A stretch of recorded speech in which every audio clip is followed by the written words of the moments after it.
Martin and team.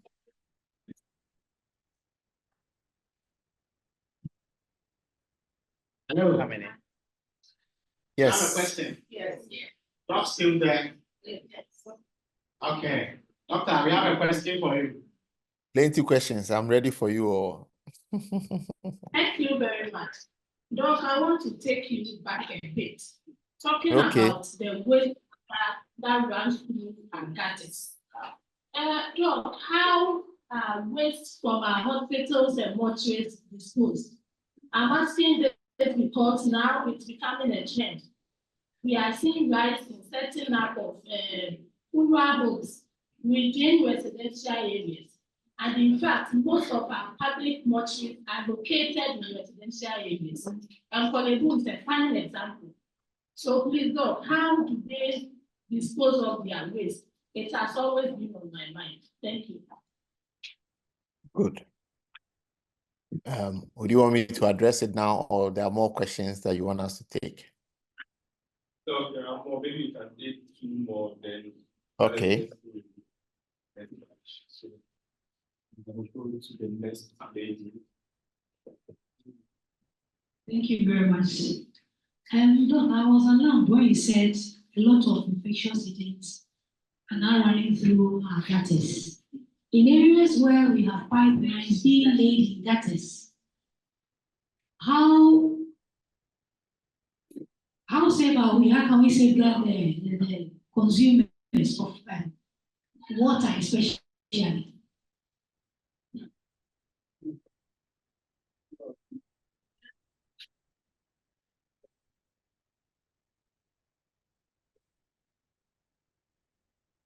All right. Any more? So, still on the gutter issue, I sat up right to listen again to what the doctor said. So now I want to ask, who qualifies then to distill the gutters when choked? Because mostly we, the indigenous, we embark on communal labors and stuff to do it. How safe are we? What are some of the safety measures we should consider before stepping into the gutters to distill? And also on the zoonotic spillover. So I want to ask those that used to sit on horses, the herdsmen that used to drive the cattle here and there, what is their fate? Like, I'm just kind of confused a little. I want you to explain certain things over there for me. And Thank you. the 24 hours movement of diseases from a country to a country. How do the health experts or officials do check persons who travel from countries to countries to make sure maybe they are safe before onboarding the planes and other stuff? Because you said malaria was detected in America. The US, yeah. I don't know how the mosquito got there. Maybe someone placed it in the plane or something. Yeah. In fact, are there any more questions, or I can go ahead and answer? We have more people, but maybe you can take these and Okay, so let me just quickly try and answer. As for the infectious agents in the gutters, it's a whole new area of disease surveillance that has emerged. We call it wastewater sampling.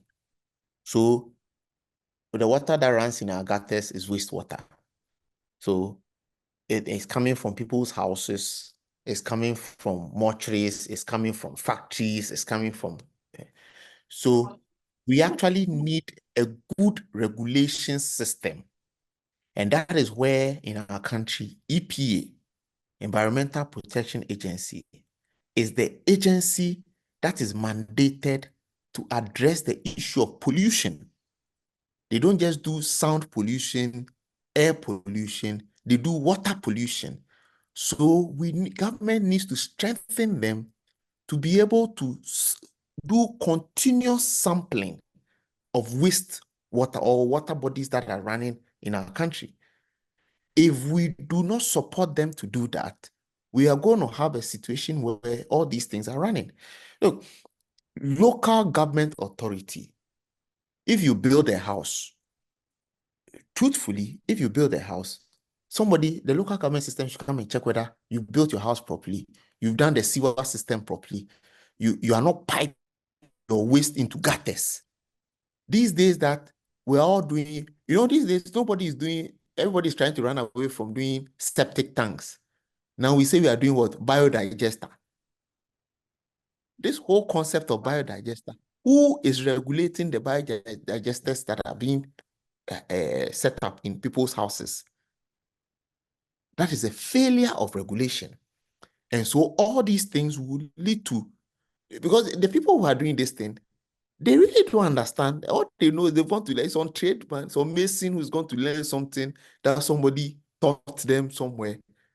But who are the scientific people regulating this thing? So can we make a case as journalists? These are some of the stories we need to be talking about. The new emerging trends, the things that are happening that are going to have health effects on us as a people.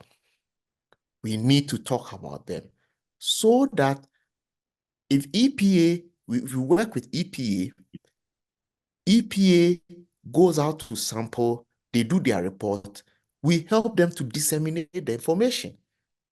And then we do health advocacy so that the regulatory system, like the local government people, they will do their work. They will do their work in helping to regulate construction in our country. As for the mortuaries and things like that, all those things are supposed, all those place institutions are supposed to have water treat or wastewater treatment plants before they discharge the water into the water bodies. Are they doing their wastewater treatment? Factories, abattoirs, all those are supposed to have wastewater treatment plants before they discharge the wastewater into the environment. Are we doing that? So we are the strong people, the strong agency, the fourth estate to bring sanity into our country. We all travel, I'm sure a lot of us have traveled out of the country. You've come to the Western world. You can't do things anyhow. Even if you bought a property, if you bought a land and there's a tree on the land, if you want to even trim the tree, you need to go and ask for permission. How much more cutting down the tree? If you cut down a tree, you can go to jail. In the US, if you cut down a tree, even if the tree is breaking your roof and you cut down the tree, they will take you to jail without permission. What are we doing in our country to regulate some of these things? People just get up and cut trees anyhow.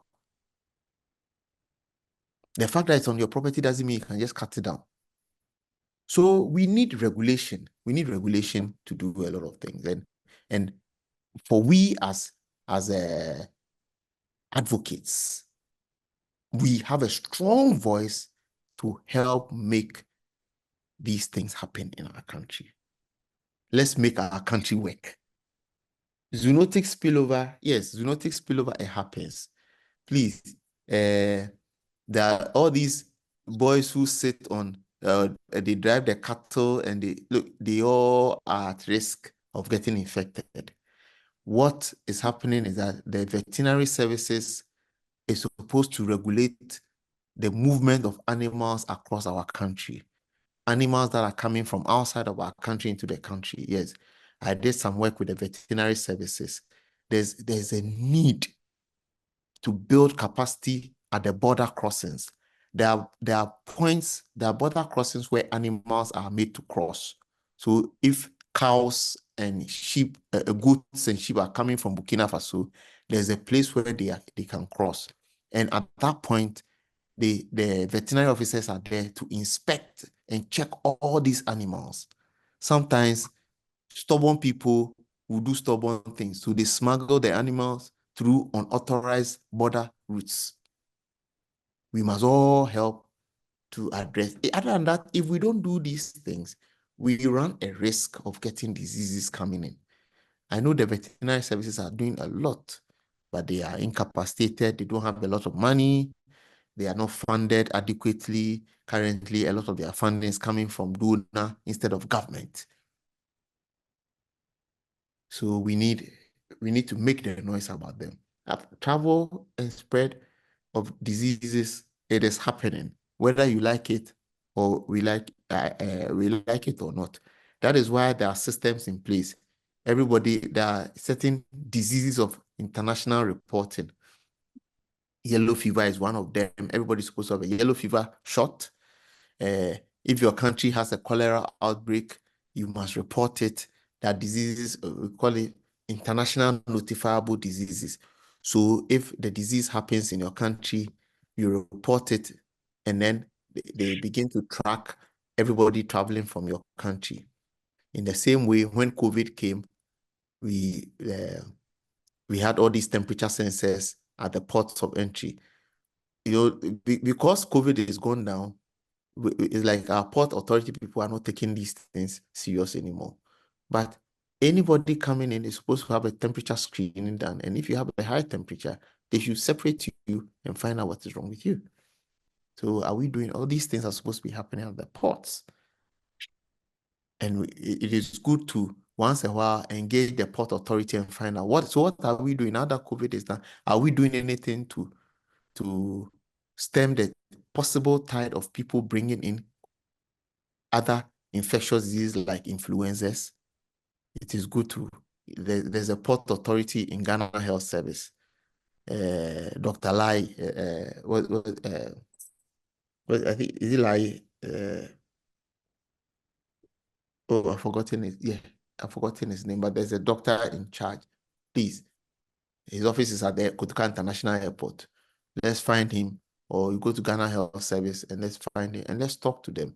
Any one of us who lives in a district that borders, that's in a border district, we need to find out what is the health system and the veterinary system doing to help stem the tide of infections coming and diseases coming across the border. Thank you. Any more questions? Thank you very much, Dr. Yes, please. Last that spoke. Thank you. So last week, an elderly woman told me something. She said she has stopped using water from the well. The reason being that because of the septic tanks that people put up, and especially if you go to the villages, those is what we use, like the people, the private, the people, where the pit latrines. Yes. And so she said she has stopped using well water. I would like to know well water, especially so when you go to the villages, people still depend on that. They dig 20 feet, 30 feet, and then they get their water in. Is it a dangerous practice? Are we safe using such water? Thank you.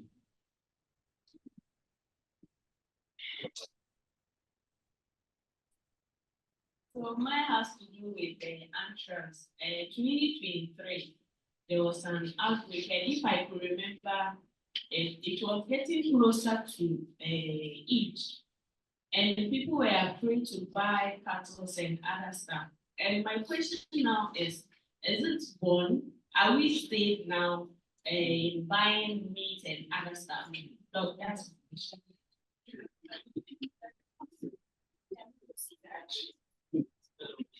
So, Doc, my problem has to do with a recent trend regarding how dead people are laid in state doing funerals. You see how sometimes you see these young people. Some will be carrying the dead body. Some will be eating with the dead body and all that, dancing. What are the health implications? Because these dead bodies, they use chemicals and all that for them. So, what are the implications? Can you educate us? So, Doc, related to the issue about dead bodies, so I was in the north some time back, and I realized a trend, or maybe like a phenomenon, where relatives are buried in the homes or the compound.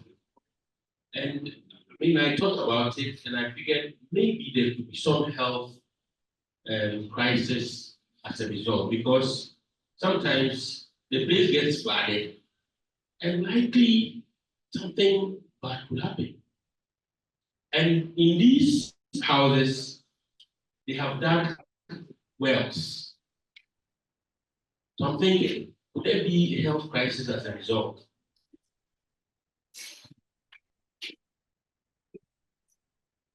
No, I think. Okay, let me answer that question. Oh, okay. Martin has a question as well.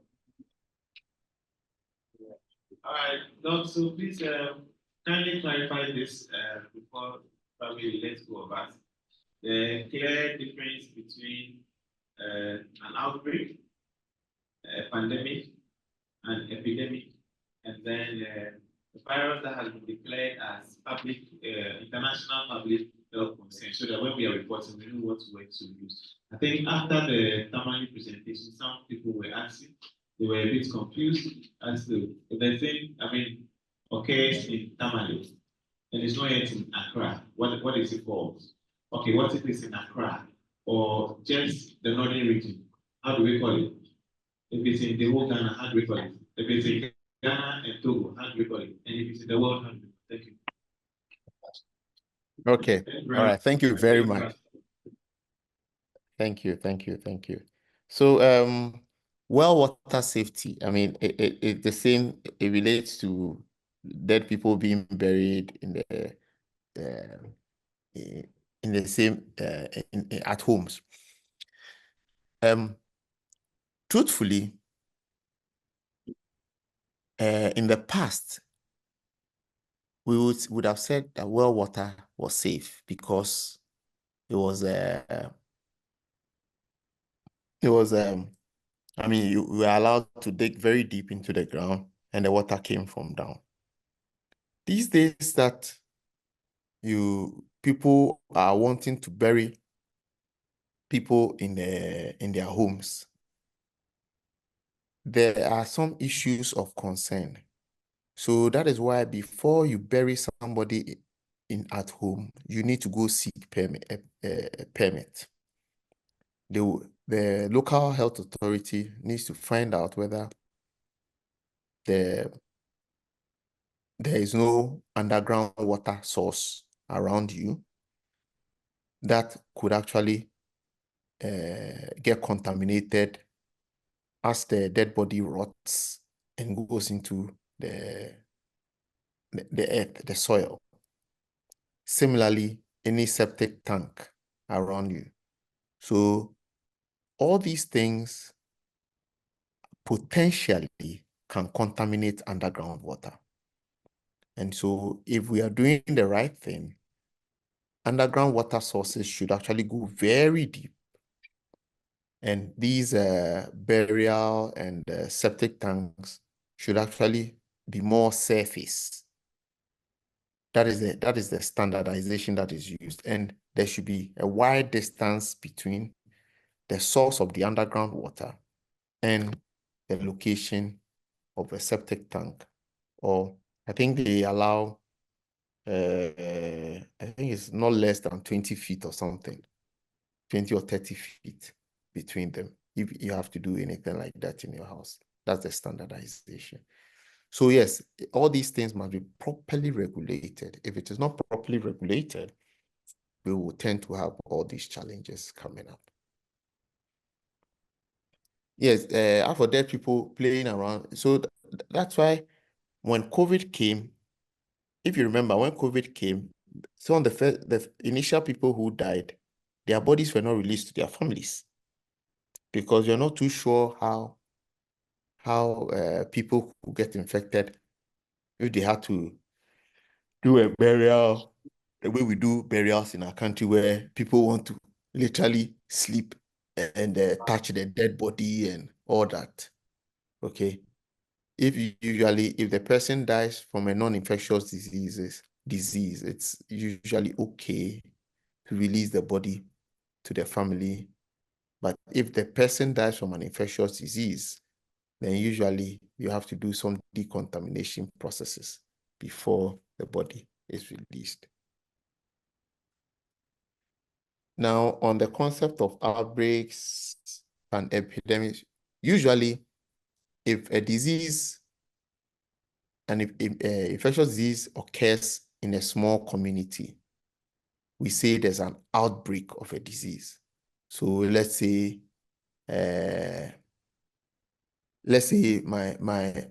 community of Newtown in Accra, or maybe Ashaman or Tema, there's an outbreak of, say, rabies in Tema, or there's an outbreak of rabies in Ashaman.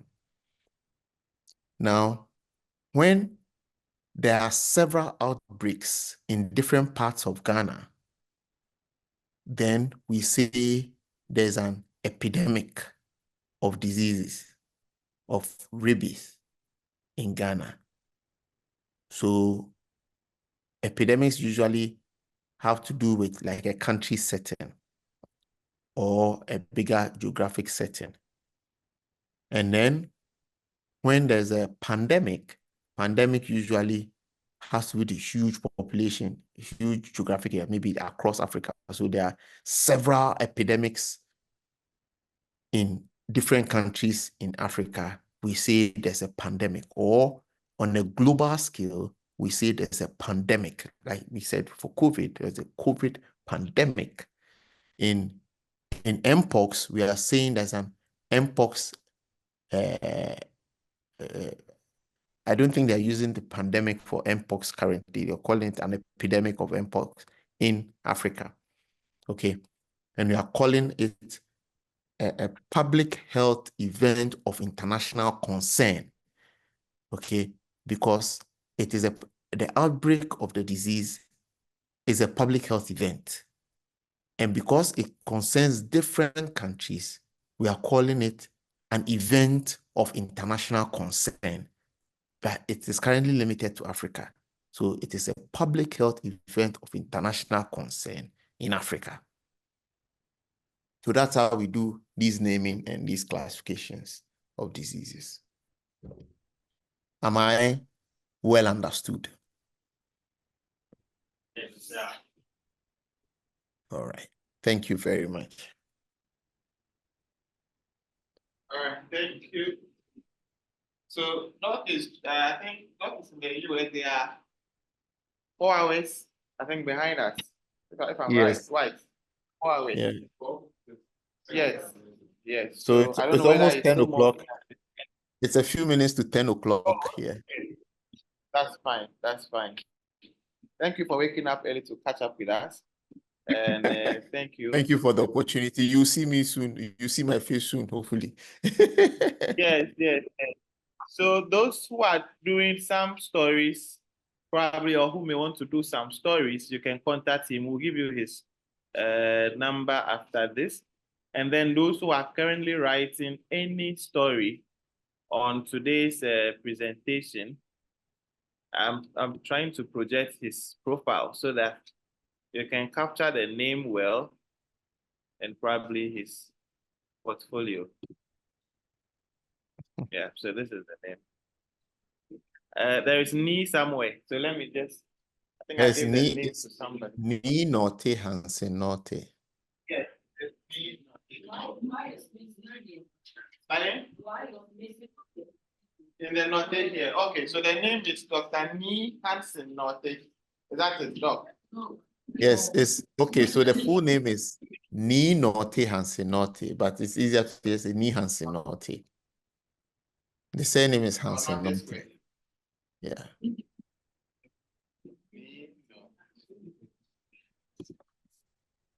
Okay. That's my yes.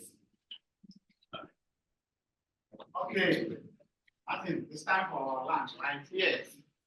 Okay. Okay, are you still there? Yes, I'm still here. So thank you very much. It's been nice engaging with Okay. you all. And thank you for Thank the you, very Dr. thought-provoking questions you asked. Okay, I'm working for you. Can you hear us? I can hear you. All Thank you right, very much. Okay. All right. Take So- care.